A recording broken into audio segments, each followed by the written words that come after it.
Hi guys, स्वागत है आपके अपने यूट्यूब चैनल पर। दोस्तों, आज के इस वीडियो में बात करेंगे फ्लेक्सी कैप और मल्टी कैप के म्यूचुअल फंड के बारे में। बेसिकली इसमें क्या अंतर होता है, अगर आपको इन्वेस्टमेंट करना है तो इसमें क्यों करना चाहिए, और कौन से 2024 और 25 के लिए बेस्ट मल्टी कैप और फ्लेक्सी कैप के म्यूचुअल फंड हो सकते हैं, आज के इस वीडियो में डिटेल में हम लोग समझने वाले हैं। गाइस, जब मार्केट में बुलिश मोमेंटम होता है तो ऐसे केसेस में जो आपको मिड कैप और जो स्मॉल कैप की जो कैटेगरी वाली जो कंपनियां होती हैं उनमें काफ़ी अच्छी तेज़ी देखने को मिलती है, और इस वजह से आपके जो रिटर्न्स होते हैं वो मैक्सिमाइज होने के चांसेस होते हैं। जब मार्केट में बियरिश मोमेंटम होती है या कहीं गिरावट होती है, या कहें आपको उस समय जब गिरावट होती है, तो ऐसे केसेस में जो लार्ज कैप जो कैटेगरी कंपनियां होती हैं उनमें कम गिरावट होती है, और इसी वजह से हम लोग फ्लेक्सिबिलिटी और यहाँ पर डाइवर्सिफिकेशन की वजह से यहाँ पर दो कैटेगरी की जो कैप साइज के म्यूचुअल फंड होते हैं, फ्लेक्सी कैप, मल्टी कैप, इनमें हम लोग इन्वेस्टमेंट प्लान करते हैं। और ये होता क्या है, आइए इनको हम लोग समझते हैं। फ्लेक्सी कैप में अगर पिछले 5 साल के रिटर्न्स की बात करें तो पिछले 5 साल में यहाँ पर 19.7% के रिटर्न्स पिछले 5 साल के अंदर देखने को मिले। ऐसे मल्टी कैप के अगर यहाँ पर देखे जाए तो रिटर्न्स इसने 24.5% के रिटर्न्स पिछले 5 साल के दिए हैं। और आपने भी देखा था कि मार्केट में अच्छे मोमेंटम देखने को मिले। अब अगर पिछले 1 साल के रिटर्न्स देखा जाए तो आप लार्ज कैप, मिड कैप या स्मॉल कैप के कैटेगरी वाली जितने भी म्यूचुअल फंड रहे, उनके एवरेज रिटर्न्स आपको 40% तक आपको देखने को मिले। क्योंकि ये मार्केट में जब तेज़ी थी, जब मार्केट में गिरावट हो रही थी, तो ऐसे केसेस में यहाँ पर बहुत से म्यूचुअल फंड में काफ़ी अच्छा करेक्शन भी देखने को मिला। अब यहाँ पर हमें कहीं ना कहीं अगर 10 साल या कहीं 15 साल का अगर नज़रिया हो, तो ऐसे केसेस में हम क्या सोचते हैं कि हमारा 15 साल और 10 साल के लिए हम वहाँ पर जहाँ पर सिक्योरिटी ज़्यादा हो, बेशक वहाँ पर हमारे रिवार्ड ज़्यादा बड़े ना हो, तो ऐसे केसेस में हम यहाँ पर ऐसी जगह पर इन्वेस्टमेंट करते हैं जहाँ पर सेफेस्ट वे में हम इन्वेस्टमेंट कर सकते हैं। तो फ्लेक्सी कैप में ये क्या होता है कि फ्लेक्सी कैप में जब हम लोग इन्वेस्टमेंट जब देखते हैं तो वहाँ पर आपका पूरा टोटल इन्वेस्टमेंट कहाँ पर होगा, वहाँ पर लार्ज कैप की जो कंपनियाँ होंगी, मिड कैप की कंपनियाँ और स्मॉल कैप की कंपनियाँ, तीनों कैटेगरी की जो कंपनियाँ होती हैं उनमें आपको यहाँ पर इन्वेस्टमेंट देखने को मिलेगा। यानी यहाँ पर अगर एडजस्टमेंट की बात करें तो लार्ज कैप, स्मॉल कैप या मिड कैप, यहाँ पर कह सकते हैं कि यहाँ पर किसी भी तरह का कोई लिमिटेशन नहीं हो सकता है। अगर वहाँ पर फंड मैनेजर को लगता है कि यहाँ पर हमें 40% यहाँ पर लार्ज कैप में हमें इन्वेस्टमेंट करना चाहिए, तो वो ऐसे केसेस में वहाँ पर वो इन्वेस्टमेंट करेगा। अगर उसे लगता है कि 50% यहाँ पर हमें इसमें करना चाहिए और 10% मिड कैप के अंदर करना चाहिए, तो वो विदाउट लिमिटेशन के यहाँ पर इन्वेस्टमेंट कर सकता है। लेकिन मल्टी कैप में ऐसा नहीं होता है। मल्टी कैप में क्या होगा कि वहाँ पर वो कम से कम अगर लार्ज कैप के अंदर ही इन्वेस्टमेंट करेगा तो वहाँ पर 25% करेगा, अगर स्मॉल कैप के अंदर करेगा तो वहाँ पर भी वो 25% तो कम से कम आपका वो फंड रखेगा ही, और ऐसे मिड कैप के अंदर भी। तो तीनों कैटेगरी की जो कंपनियां होती हैं उनमें 25-25% का होगा। इसका हो सकता है कि कम ज़्यादा उन्हें लगे कि मार्केट में एक बुलिश मोमेंटम है या तेज़ी रह सकती है, तो वो मिड कैप या स्मॉल कैप की जो कंपनियां हैं उनमें कुछ वहाँ पर इंक्रीज कर दे। लेकिन ये नहीं होगा कि जो लार्ज कैप है उसको 10% कर दे। तो यहाँ पर ये जो एडजस्टमेंट होता है, एडजस्टमेंट के ही बिहाफ पर यहाँ पर फ्लेक्सी कैप देखने को मिलेगा, मल्टी कैप देखने को मिलेगी। यानी यहाँ पर जो इन्वेस्टमेंट होगा वो वहाँ पर आपको देखने को मिलेगा, फ्लेक्सिबिलिटी भी देखने को मिलेगी, डाइवर्सिफिकेशन भी देखने को मिलेगी। और इसी वजह से यहाँ पर आप देखेंगे तो काफ़ी अच्छे रिटर्न्स देखने को मिले हैं पिछले 5 साल के अंदर यहाँ पर मल्टी कैप के अंदर। और यहाँ पर भी आपको पिछले 5 साल में जो फ्लेक्सिबिलिटी की वजह से यानी फ्लेक्सी कैप के अंदर भी अच्छे रिटर्न्स देखने को मिले हैं। जनरली हम लोग इतने बड़े रिटर्न्स के लिए ही तो हम लोग यहाँ आते हैं। अगर हमें सेफेस्ट रिटर्न्स चाहिए तो 6 से 8% के रिटर्न्स हम कहाँ जा सकते हैं कि डेट फंड के अंदर भी हम लोग इन्वेस्टमेंट कर सकते हैं। लेकिन हम थोड़ा अगर रिस्क लेंगे तो हम इक्विटी मार्केट के अंदर जा सकते हैं। वहाँ पर हमें खुद की रिसर्च करना होता है या किसी फाइनेंशियल एडवाइज़र की सलाह लेनी होती है। लेकिन हमें एक फुल प्रूफ अगर इन्वेस्टमेंट करनी है तो वहाँ पर म्यूचुअल फंड के अंदर जा सकते हैं। और इस तरह के अगर म्यूचुअल फंड में जाएंगे तो ये आप देख सकते हैं कि पिछले 5 साल में काफ़ी अच्छी परफॉर्मेंस देखने को मिली है।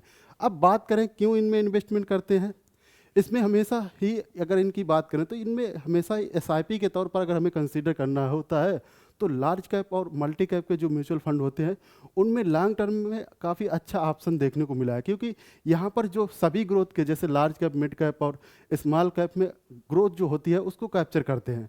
और मार्केट में जब उतार चढ़ाव होते हैं तो वहाँ पर रिस्क को भी कम करने का यहाँ पर देखने को मिलेगी, यानी आपको रिस्क भी मैनेज देखने को मिलेगी।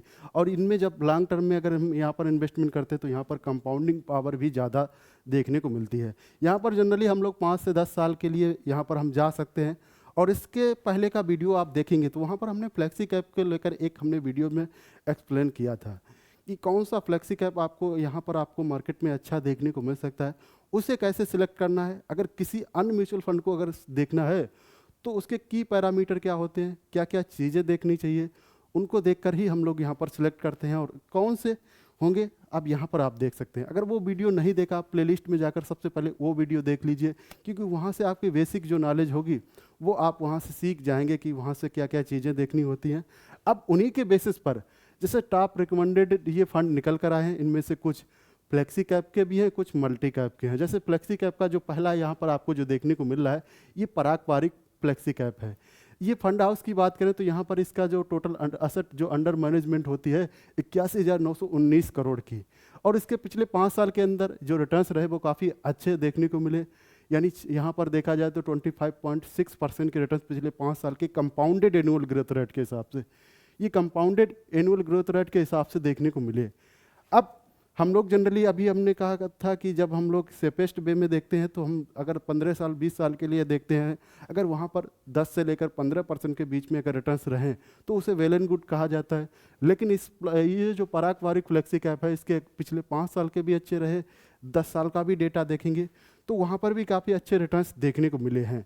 तो ऐसे केसेस में ये आप इसे कंसीडर कर सकते हैं, क्योंकि यहाँ पर इसमें ग्लोबल डाइवर्सिफिकेशन है और साथ साथ यहाँ पर टेक्नोलॉजी स्टॉक का काफ़ी अच्छा बैलेंस देखने को मिला है। आपने देखा भी होगा जब मार्केट इंडियन मार्केट में करेक्शन चल रहा था, यानी अगर आप देखेंगे सितंबर के बाद में जब करेक्शन हो रहा था 11.6% का इंडिया के अंदर करेक्शन देखने को मिला था। लेकिन जब ग्लोबल मार्केट में आपने देखा होगा जैसे डाउ जोन्स या नेस्डेक को आपने देखा होगा, वहाँ पर काफ़ी अच्छी रैली देखने को मिल रही है। इवन यहाँ तक भी देखने को मिलेगा कि पिछले वीक भी उसने ऑल टाइम हाई क्रिएट किया है।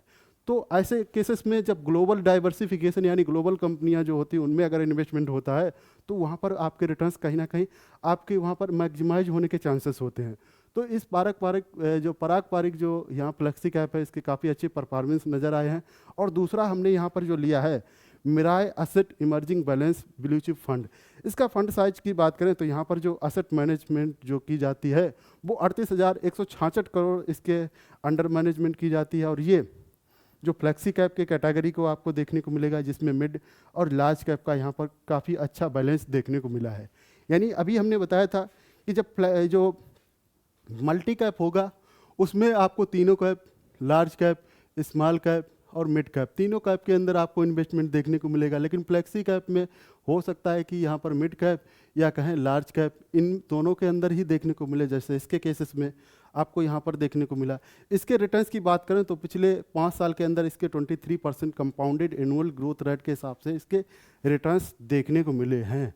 तो काफ़ी अच्छा ये भी है और बड़ा फंड साइज है, तो इसे भी आप कंसीडर कर सकते हैं। और बेसिक पैरामीटर और क्या क्या चीज़ें देखनी है उसको भी आप देख लीजिए, जैसे इसके जो फंड मैनेजर कौन है, उनका एक्सपीरियंस क्या है, इसकी रेटिंग क्या है। जैसे रेटिंग को लेकर हमने 2 एजेंसियों के बारे में हमने बताया था कि क्रिसिल और मॉर्निंग स्टार की जो एजेंसियां होती हैं उनको आप देख सकते हैं, या कहें कि जो आपका जो ब्रोकर है वो भी वहाँ पर रेटिंग के बेसिस पर आपको वहाँ पर नज़रिया रखता है। जैसे आपने देखा होगा कि एंजल के अंदर आप देखेंगे तो वहाँ पर भी रेटिंग दी जाती है कि एंजल ने कितनी रेटिंग दी, फला पर्टिकुलर जो कंपनी है उसने कितनी रेटिंग दी है। तो वो बेसिक पैरामीटर आप देख लेंगे तो वहाँ पर भी आपको पता चल जाएगा कि मिराय असेट इमर्जिंग फंड, इसे आप कंसीडर करना चाहिए या नहीं कंसीडर करना चाहिए। अगले की बात करें तो अगला हमारा कोटक मल्टी कैप फंड है। मल्टी कैप यानी आपका वहाँ पर जैसे अभी हमने बताया था वहाँ पर तीनों जगह पर आपका इन्वेस्टमेंट होगा। और इसके पिछले 3 साल के अंदर रिटर्न्स की बात करें तो 23.5% के इसके यहाँ पर रिटर्न्स रहे। असेट मैनेजमेंट की बात करें तो 14,799 करोड़ इसके अंडर मैनेजमेंट की जाती है। तो ये काफ़ी अच्छा बैलेंस वाला ये मल्टी कैप फंड है, इसे भी आप कंसीडर कर सकते हैं, ये भी आप देख सकते हैं। और चौथा हमारा जो है एक्सिस फ्लेक्सी कैप, ये फ्लेक्सी कैप की कैटेगरी का यानी फ्लेक्सी कैप है, जिसके पिछले 5 साल के अंदर जो रिटर्न्स रहे वो काफ़ी अच्छे रिलायबल रिटर्न्स रहे। 16.5% के रिटर्न्स रहे। एसेट अंडर मैनेजमेंट यहाँ पर आप देख सकते हैं 12,666 करोड़ इसके अंडर मैनेजमेंट की जाती है। रिस्क एडजस्टमेंट के साथ इसमें काफ़ी अच्छे रिटर्न्स देखने को मिले हैं और SIP के लिए इसे कंसीडर किया जा सकता है। आप इसे लमसम के भी लिए भी कंसीडर कर सकते हैं। लमसम अगर आप 5 साल 10 साल का नज़रिया रखते हैं और SIP के लिए भी रख सकते हैं। और इसको लेकर भी हमने बताया था कि लमसम और अगर SIP प्लान करना है तो कहाँ पर आपको यहाँ पर आपको अच्छी अपॉर्चुनिटी देखने को मिल सकती है। दोनों को कैसे आपको बैलेंस करके अपने जो रिटर्न्स है उसको मैक्सिमाइज कैसे कर सकते हैं, वो लेटेस्ट वीडियो अभी देखेंगे तो वहाँ पर आपको देखने को मिलेगा। तो ऐसे ही वीडियो हर रोज़ आपको मिलते रहेंगे कि वहाँ पर नए नए तरीके से हम लोग वहाँ पर पैसे को ग्रो करने के लिए सीखेंगे। टेक्नोलॉजी टेक्निकल एनालिसिस के बारे में भी सीखेंगे कि टेक्निकल पैरामीटर क्या होता है, स्टॉक सिलेक्शन क्या होता है। तो मिलते हैं अगले वीडियो में। Thank you for watching, have a nice day.